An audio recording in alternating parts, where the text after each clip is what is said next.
So it's finally time to do a little more dolly surgery. I've got some work to do. I've got some bodies to swap around.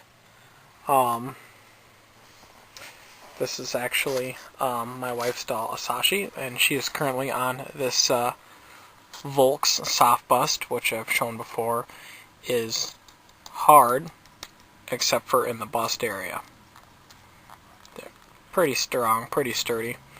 And as I shown kind of in the last video, with one of the dolls that we got in second hand, it had the white skin tone, which is, according to my wife, has been gotten pretty hard to find. But it was what she wanted. So basically what we're doing is just kind of setting that part aside, and I removed the bust piece, which is really easy. It's just like in the Obitsus. You just pull the arms out. When the head's off, you can pull the little pin for the neck peg, and then just pull it right off, nothing to it. So that should fit relatively easy into the Obitsu. This is my old Obitsu donor body. I'm going to give my wife one of the new ones. And then this body will go on our Ivy. I got this packaging from the junkie spot. And it's got dolly's bodies in it and a packing peanut. We don't need that. So I've got a 2-part soft medium bust. Here's a 2-part soft 23 centimeter with a small bust. 2-part medium bust will go on this chill head, though I might not do her right away because I know I'm waiting on eye chips from Cool Cap for her. So I may throw her together right now, I may not. And then we have a couple of other things here. We've got I've got the large one-piece soft, which I will use for my Volbitsu, with this body for Batgirl. And then Batgirl will get a wig swap. And then let's see, one of these bodies I'm going to end up with an extra large bust piece that we'll use to attach that one to. And this body will be used for another doll. What are you doing, kitten? So that's what we're going to work on. We'll see how well this this Volks piece fits on this white body. Well, it certainly fits as it is, but I think it would probably look better if we trim the line to be kind of more like the original bust piece. As it is, I see I'm going to have to trim the neck a bit because it sits a little higher than the neck peg originally does. And now that won't allow it to fit terribly well with a kitten. But otherwise, yeah, I mean, the arms fit and everything just the way they're supposed to. It was a bit of a stretch to get it on there, but I just took the screwdriver and ran it along the inside around the body to kind of help pull it, stretch it up and over, and then it slipped right on down. No problem. Kitten is going to continue to be in my way here. So I think I'll see what my wife's opinion is on perhaps maybe trying to trim that up a bit. So, now that I have got the bust piece together for the, what we'll refer to, I suppose, as the Volbitsu, I figured I'd do one more comparison here. So you can kind of see the difference a little bit. You've got the typical a large bust here. So there's our large bust and our Volbitsu large bust. Though I suppose in some technical senses, as far as the website's concerned, they're both the same size. You can see that the Volbitsu does seem to be a bit larger and perhaps a bit more round. It costs a little more, obviously, to do the Volbitsu because you pretty much end up having to buy 2 bodies just to build one. But for some collectors, it's not really a big deal, I suppose, like us.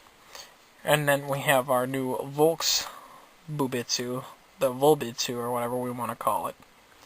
You could definitely see that if I can kick her knee out, she'll keep from maybe tipping over so much. You're more top-heavy than you appear. They're even quite a bit larger. Obviously, you can tell the rubbers are definitely different. The color is off a little bit. It almost looks more so on the camera than it does standing here.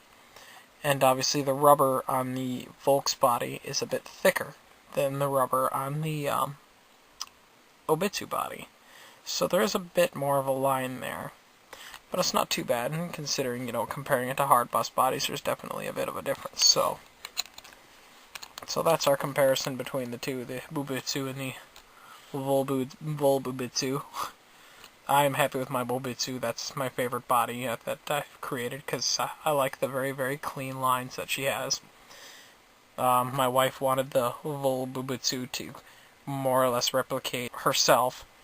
And then here is basically the before and after, except that this one's the darker skin tone. This is the maroon skin tone, or would it be maroon or natural? I suppose perhaps natural would be the proper skin tone for this one. I think maroon would be a bit darker. As you can see, just like that, you can see how much I've trimmed off. So this is the soft part, and then this is the hard part. So this body will go back onto the ivy head as she belongs. The top should go back on the way it was, seeing as how I pulled it off of the head, but I'm going to check it and make sure. This top I still need to trim a bit, so I'll show that.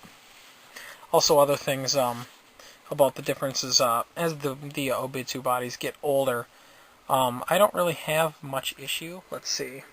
For one, as far as plastic melting is concerned, her hair is apparently stuck in the joint there a little bit. Let's see. Ooh. No, hers isn't stuck at all. Hers is turning fine. All of her joints are still moving good. Whenever I'm posing my girls for pictures and whatnot, after I move their arms around, I have a tendency to have to kind of squeeze their shoulders back together, because as they move, they tend to work out a little ways and then look funny. But I just give them a squeeze right before I take the picture. That way they have, everything is nice and snug together and looks proper. Her body, right from the get-go, when I first bought it, she has a stiff elbow here. Goes up and down like normal, but it's very stiff to lift her arm up. That hasn't caused any problems. It's just very stiff. You can hear it. I mean, you can see, this arm, moves fine, but this arm, you're pretty much moving her whole torso. Hasn't caused any problems. Like I said, same with the other girl. I just, periodically check and make sure that all of her joints are pushed together nice and snug the way they're supposed to be. By fixing this body to fit on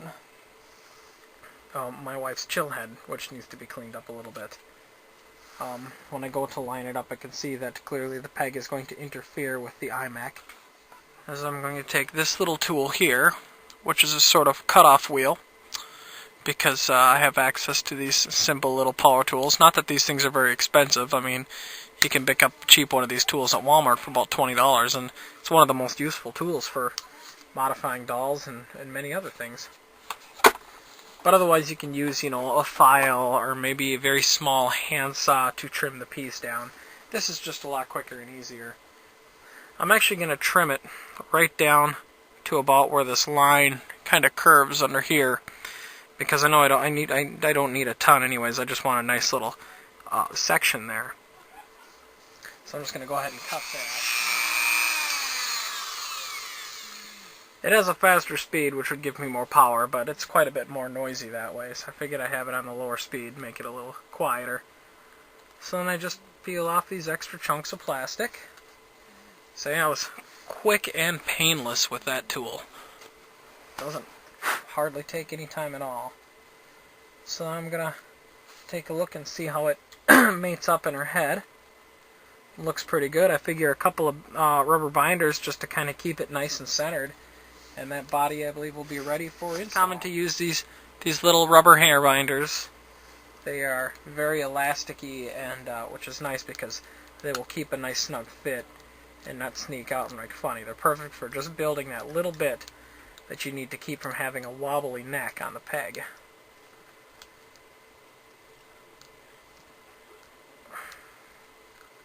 So I'll put one on and take a look. I'd say certainly another one, probably 3.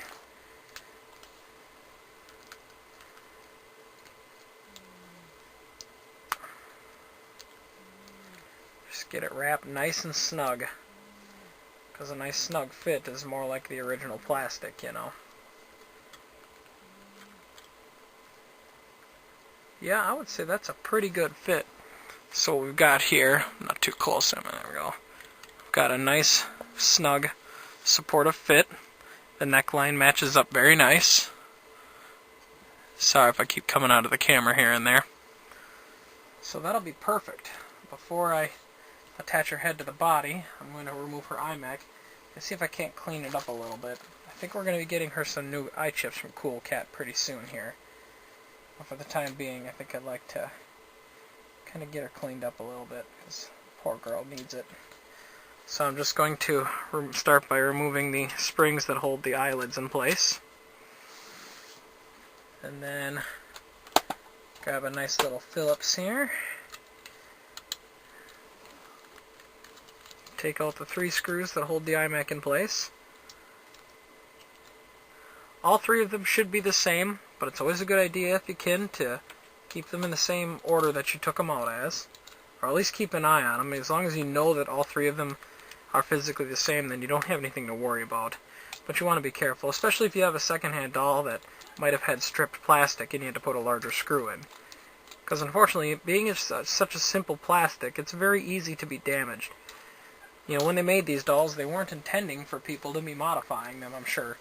You know, like a lot of things in life. But, you know, who's going to stop there, right? So now we have the iMac out. And I'm going to gently remove her eyelids. Set those aside, because those are fine. I don't need to monkey with those. You can see the spring is attached to the little piece of plastic. It shouldn't usually fall off, so you don't really have to worry about that. And now I have her faceplate, and I can clean that up a little bit, and I'll try and clean her eyes because they're a little cloudy. So to kind of get her cleaned up, I'm going to use the Mr. Clean Magic Eraser here. Got a little bit of warm water here in this Tupperware.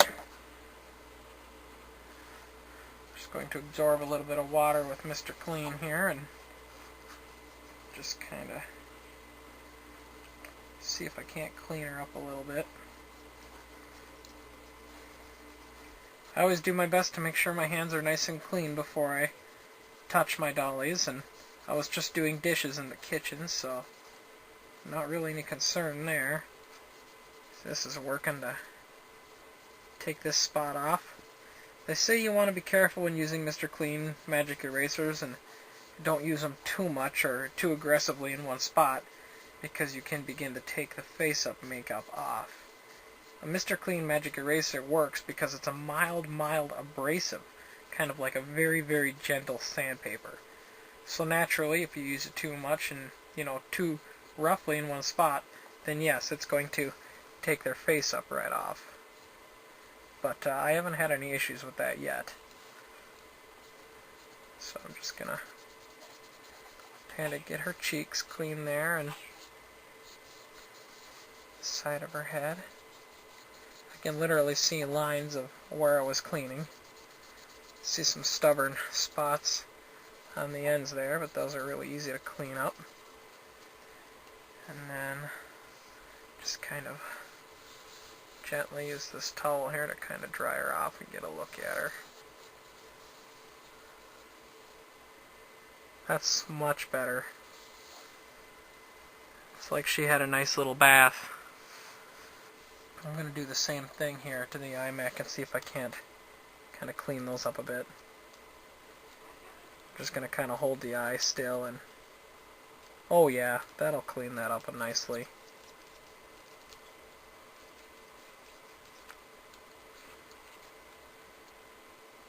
Yeah, unfortunately the Type 1s being an older type of doll, you know, they were somewhat susceptible to fading in the paint and kind of changing the discoloration of it. Seems to be more prevalent in the older Type 1 dolls than the others. That's kind of nice. When installing the eyelids, I'm going to hold her face upside down like this, that way the spring lays in the spot where it needs to. The eyelids are very thin and very flexible. Obviously it's easier to hold it like this, which the camera just simply can't see. I'm only holding it upside down at a slight angle just to kind of keep the spring from being stuck underneath the eyelid. Like I said, this is easier on the newer heads and like the Type 4s and Type 3s. Let's see. And I'll just lay the other eyelid in just like that, but they pop out of their spot very easily, so you have to be very careful that these pegs sit in the proper notches and stay lined up when you put the iMac in, because it can very easily get bumped off. and then when you come out, you look at the eyes, your dolly will just look like she's stoned or high, perhaps, on some sort of drug. And, well, we don't really need that, because that's not really right. So I'm just going to kind of gently hold the eye mech straight in place and put the screws in it.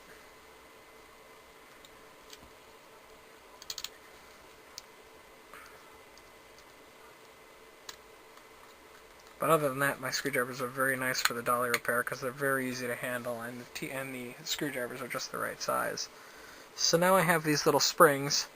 Number of ways you can get the springs up. You can use a little pliers. Otherwise, you can also just use another small screwdriver and grab the loop of the spring, and then you can kind of pull the spring up.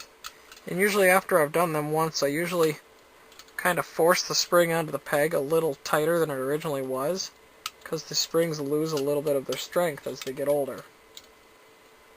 And that's just a matter of kind of fidgeting it over the peg like that, and then it just stays in place there.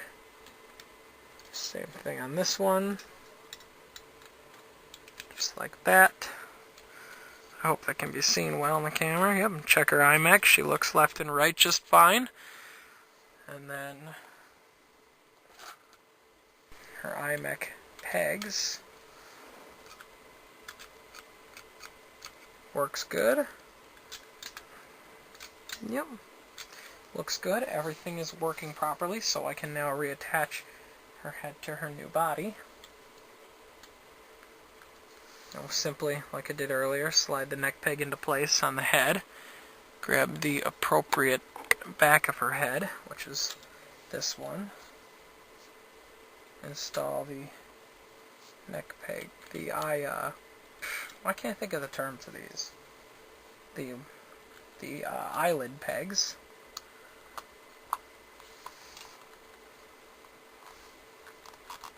Give her body a little twist as I put it together, and I make sure everything goes together nice and even. Just kind of gently tighten down the screws. Once they come to a stop, they're pretty good. I just give them a gentle twist. Like I said, you don't want to use force on these screws at all. They should go in really easy. Even this one I can tell feels a little stripped out, so once it's gone down all the way, I'm just going to stop turning it. Yeah, that one feels a little weak too. Fortunately, she was one of our first dolls, so she's been through this a couple of times. But she's a trooper. And then you can see I still have fun tack on. Allows me to hold the scalp on a lot easier than having to re-glue it. I'll just press her scalp into place, and then I'll get her little wig here. She didn't use any fun tack to hold her wig on, so I'll just slide her wig onto her head. Stretch it over the neck pegs, I keep saying that. Stretch it over the iMech controls, that'll work. iMech controls is a good term. And there is my wife in dolly form. More or less, huh? So, that's good. She's all set and happy.